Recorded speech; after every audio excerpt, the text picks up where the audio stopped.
Bom dia, adolescentes! Hoje nós vamos estudar então a lição número 13, a recompensa da fidelidade. E nós vamos terminar também a revista deste trimestre. Nós então estudamos as histórias dos profetas maiores, Isaías, Jeremias, Ezequiel e agora a finalização com a história de Daniel, o livro de Daniel. O livro de Daniel, nós já estudamos então o capítulo 1, a semana passada nós estudamos o capítulo 3 e hoje nós estaremos em cima então do capítulo 6 de Daniel. O livro de Daniel ele é dividido em duas partes. A primeira parte então vai do capítulo 1 até o capítulo 6, falando sobre a história dos cativos que viveram na época de Nabucodonosor lá na Babilônia. E depois, dos capítulos de 7 a 12, então nós vemos então as visões que Daniel tem sobre coisas que estariam acontecendo posteriormente. E as visões nós não vamos nos ater nessa parte. Nós vamos então terminar a história de Daniel lá então na Babilônia. No capítulo 6, então, a gente lê Daniel na Cova dos Leões. Daniel na Cova dos Leões é uma história que todo mundo conhece, desde bebezinhas, crianças menores, até os adolescentes, os adultos, os idosos. É uma história que é contada, que é cantada para as crianças. Nós conhecemos muito bem essa história. E nós vamos pensar um pouquinho sobre a fidelidade de Daniel, a recompensa de Daniel com a sua fidelidade a Deus. Por que então estudar a história de Daniel, né? A história de Daniel ela também é muito significativa para o povo judeu. Por quê? Porque eles deveriam pensar o seguinte, que eles deveriam permanecer firmes, fiéis a Deus. Eles tinham então o risco de perder a sua identidade, a identidade como povo, lá no cativeiro babilônico. Então eles são chamados à resistência, a buscar o que? A permanecer fiéis a Deus, continuar a sua fidelidade a Deus. Daniel agora nesse capítulo 6, ele agora está idoso, ele não é mais uma criança, como aconteceu lá no primeiro capítulo que a gente viu quando ele foi levado cativo para a Babilônia. Agora ele é uma pessoa idosa, uma pessoa conhecida, então, do povo babilônico. A última lição que vocês estudaram, então, foi do capítulo 3, onde os amigos de Daniel, então, foram salvos por Deus da fornalha de fogo ardente. Eles entraram na fornalha, mas eles foram salvos. E o que acontece na sequência, então, do livro? No capítulo 5, então, a gente vê que Nabucodonosor, então, falece, então, Belsazar, que é da família de Nabucodonosor, então, ele continua o reinado babilônico. Belsazar, então, ele prepara um banquete, e ele manda buscar as taças do templo de Deus para os seus convidados, e ele dá, então, louvores a deuses estranhos. Uma mão aparece, então, no meio da festa e escreve palavras, então, na parede. E, então, Daniel é chamado, então, para interpretar, então, aquelas palavras. E naquela mesma noite, Belsazar, então, ele é morto, mas antes disso, Daniel, então, explica para ele tudo o que iria acontecer, que ele iria perder o seu reinado. E naquela mesma noite, Belsazar, então, ele é morto e começa, então, um império, que é o Império Persa, Medo-Persa, com o rei Dario. Daniel, então, ele já é conhecido de Dario. Daniel, então, ele é reconhecido por Dario, porque ele soube o que tinha acontecido com Belsazar. Então, no capítulo 6, Daniel, ele já é um homem o quê? Um homem visto por todos como um bom administrador, um homem sábio, um homem nobre. Mesmo ele não sendo babilônico, ele sendo de uma terra distante, ele era um homem muito importante dentro desse império, não só do império de Nabucodonosor, mas agora do império Medo-Persa, que é o império de Dário. Então, dentro da parte administrativa, nós temos o rei Dário, e depois do rei Dário nós temos 3 ministros, certo? Rei Dário, depois 3 ministros. Dentre esses 3 ministros, então, Daniel se destaca. Então, ele era o principal dentre esses 3 ministros na administração, então, do Império Persa.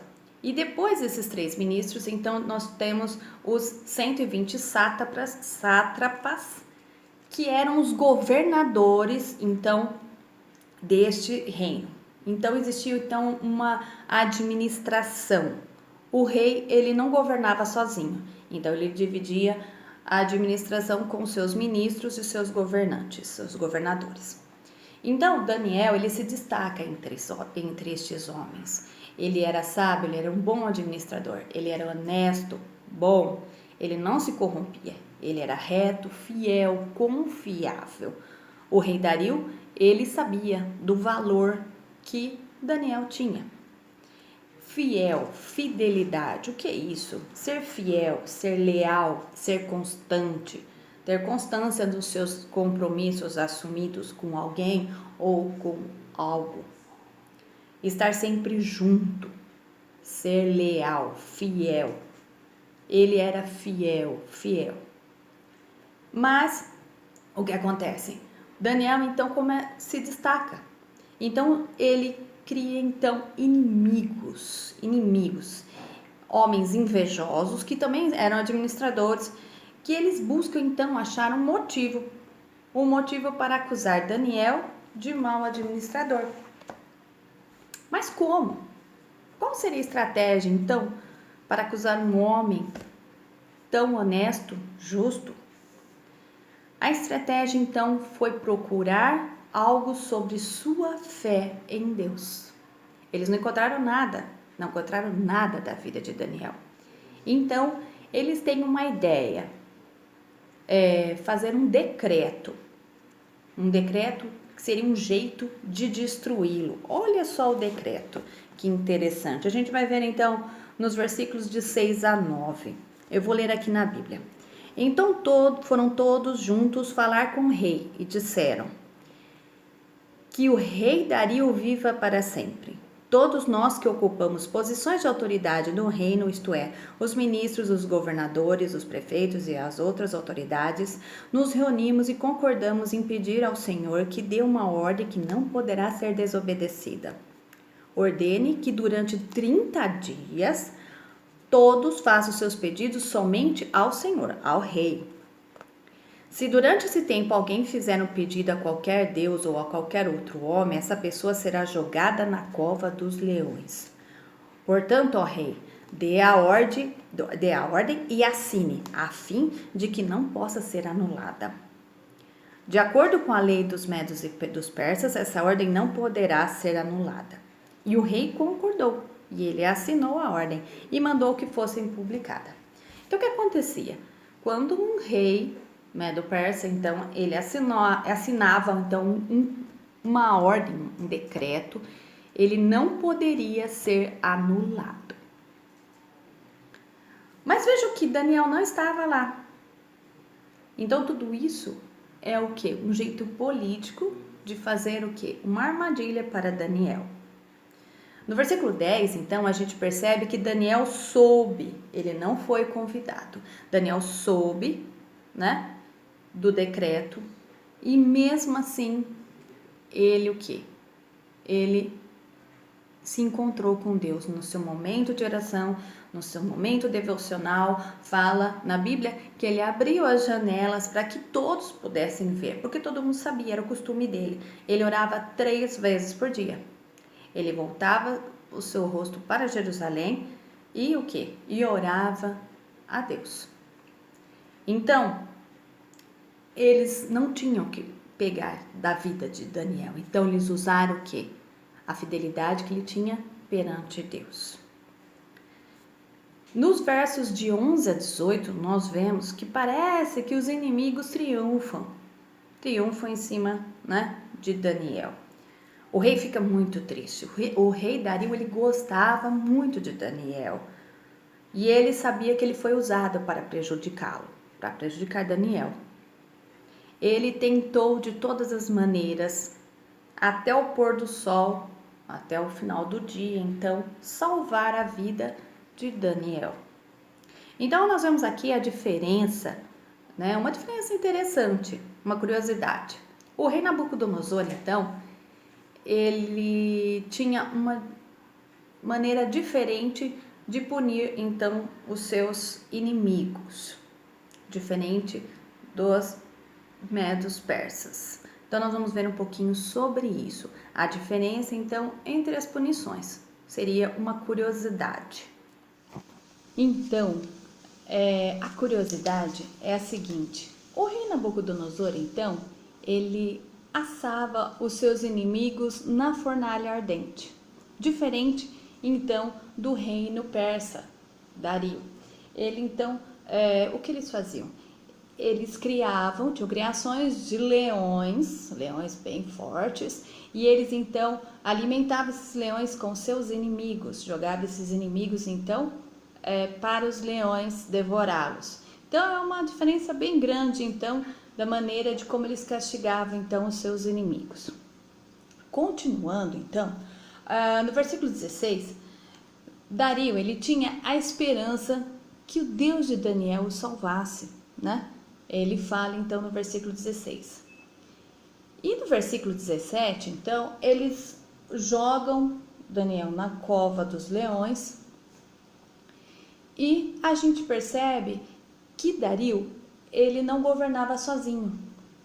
Ele tinha uma participação dentro da parte política e administrativa dos outros governantes, dos outros ministros. E a gente percebe que no versículo 17, o rei selou a pedra com o seu próprio anel e com o anel das altas autoridades do reino, para que mesmo no caso de Daniel, a lei fosse cumprida ao pé da letra. Então a lei deveria ser cumprida. A lei ela era maior do que a vontade do rei Dario. O rei, ele fica muito triste. No versículo 18, fala que o rei, ele saiu de lá triste e ele não se alimentou naquela noite. E ele pediu para não tocar música. Naquela época não existia então internet, televisão. As músicas elas eram tocadas com instrumentos musicais, então chamavam as pessoas que sabiam tocar instrumentos e o que? Faziam então as suas apresentações para o rei. Existiam então os jogos, a contação de histórias. Então tudo isso era feito ao vivo para o rei. O rei pediu para não acontecer aquilo. Ele queria então estar o quê? Quieto, em jejum, pensando então em seu ministro Daniel, ali na cova dos leões. E aí no versículo 19, será que aconteceu o milagre? Será que Daniel ainda estava na cova dos leões vivo? Será? Então no versículo 19, o rei Dario, ele de manhã bem cedinho, ele se levanta e vai depressa até a cova dos leões. E ali, com uma voz muito triste, aí você vai lembrar então como a professora lá do departamento infantil que falava, né? Daniel, Daniel, você está ainda aí, Daniel? Então olha lá, Daniel, servo do Deus vivo. Será que o seu Deus, a quem você serve com tanta dedicação, conseguiu salvá-lo destes leões, dos leões? Será que você está ainda aí, Daniel? E aí o que acontece? Daniel então responde. Primeiro ele responde com uma saudação, que é a saudação feita para os reis. Então ele fala assim, ó, que o rei viva para sempre. É a saudação então que ele faz para o rei Dario. E aí ele fala, o meu Deus mandou o seu anjo e esse fechou a boca dos leões para que não me ferissem, pois Deus sabe que não fiz nada contra ele e também não cometi nenhum crime contra o Senhor. Então aparece novamente quem? o anjo do Senhor. A presença de Deus, então, cuidando da vida de Daniel, da preciosa vida do profeta Daniel.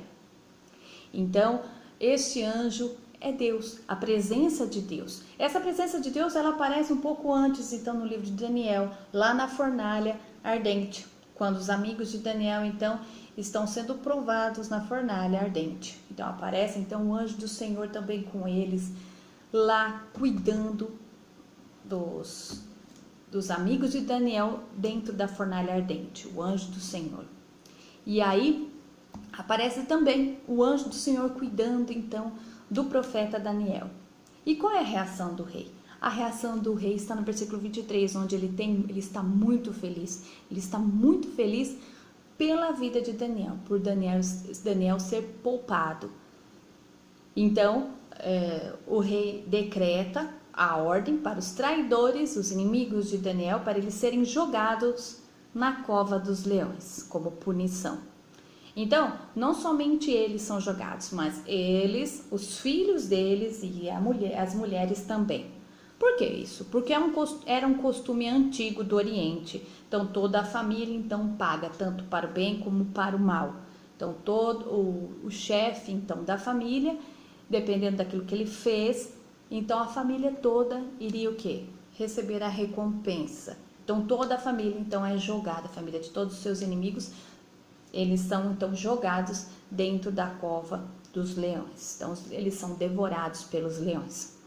E aí no versículo 25, então, o rei Dario escreve uma carta, uma ordem, uma lei, reconhecendo então o Deus vivo de Daniel. Não é uma conversão, mas ele reconhece então o quê? O poder de Deus, do Deus de Daniel. Então, Deus testou a fé de Daniel. Mesmo ele sendo idoso, ele foi testado.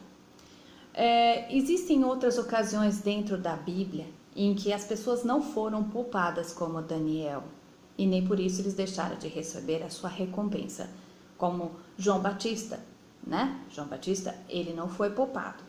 O profeta Isaías também, ele foi cerrado ao meio. Jeremias, ele foi atolado até o pescoço. Os apóstolos, né? Os apóstolos também foram martirizados. Então, qual seria a recompensa? Qual seria a recompensa pela fidelidade?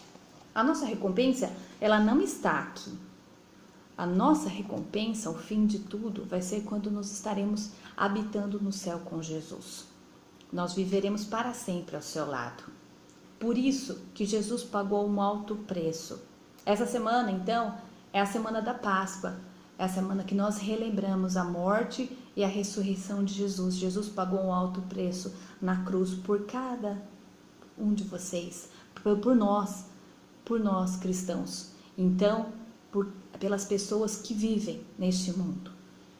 Então, a recompensa é viver no céu com Cristo, né? A nossa fidelidade, muitas vezes a gente não vai ver a nossa recompensa aqui, mas nós estaremos então aonde? No céu com Cristo.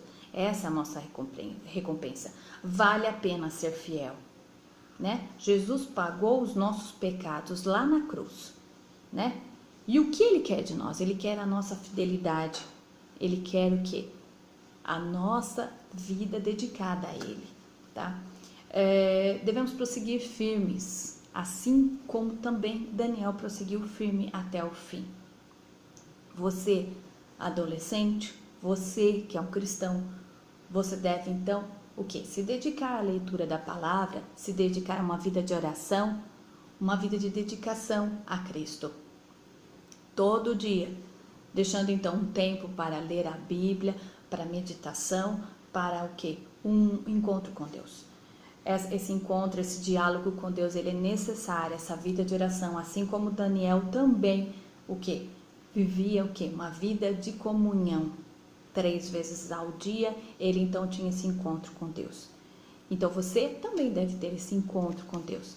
Vivenciar então um momento de devoção, de leitura da palavra, de oração. Nós estamos então separados por conta da pandemia agora do coronavírus. Mas você não está separado de Deus. Aí onde você está, na sua casa, Deus está contigo. Então, separe um momento para estar com Ele, para ouvir a tua voz, para falar com Ele, né? Esse momento não é um momento só de desespero, mas um momento que você pode usar como comunhão, uma comunhão maior com Deus. Também não deixe de ouvir, então, os cultos que são apresentados na internet, para que você também não perca essa comunhão. E também continue em oração pela nossa igreja, porque nós somos o templo do Espírito Santo. Ele tem que habitar dentro de nós. O templo é o quê? Físico, mas você também é uma pessoa que o Espírito Santo tem que habitar em você. Então, ore, leia a Bíblia. Esteja onde você estiver, que você seja um verdadeiro servo de Cristo. Que logo, logo nós possamos estar juntos e que Deus abençoe cada um de vocês.